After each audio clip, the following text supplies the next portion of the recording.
The rescue effort continues in South Florida right now. In that condo collapse entering day 9.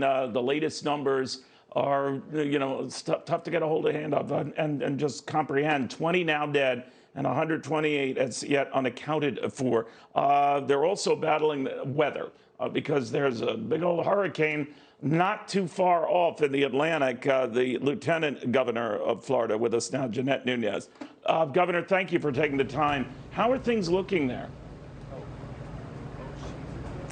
Well, Neil, as you can imagine, it's been a long 9 days. We are certainly seeing the effects, the emotional toll it's taking not only on the family and friends, but our first responders, our rescue teams that have been working around the clock. As you mentioned, we've had to contend with a lot of challenges. Of course, now facing a hurricane that could potentially come this way. So all those things combined are really taxing and they're taking a toll, but Florida's prepared, we're resilient, and we're going to continue to push forward. You hit moments like this, Governor, where it does hit home when one of the rescue workers himself finds his own daughter in the rubble. Can you update us on that? Sure. It's my understanding late last night, one of our own City of Miami fire rescue worker that's been there on the scene since the beginning. Unfortunately, they found the daughter. As you can imagine, the entire team, the rescue team that was there, all of them just really affected by it. They pulled together, they're supporting him, but I can't even fathom what that individual is going through right now. No, I agree with you. Governor, it's hard to say, and hope always springs eternal, but as you say, we're 9 days into this.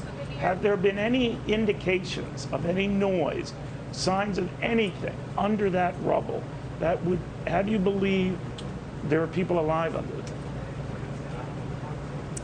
Well, obviously, the fact that the fire chief has continued in search and rescue mode gives one hope. With each passing hour, with each passing day, I can imagine, obviously, the agonizing effects of the family and loved ones that are waiting for that miracle, that good news.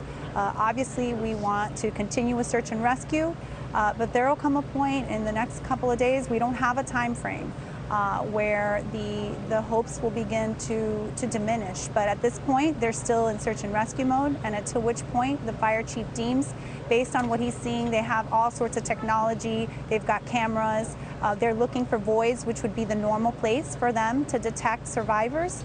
So they're going through all of that. Obviously, the challenges with the existing portion of the building, which is extremely unstable, presents further complications for our teams. So all of those things combined obviously make it very difficult, but until which time they deem that they will transition from rescue to recovery, we're going to still continue to proceed with hope, really.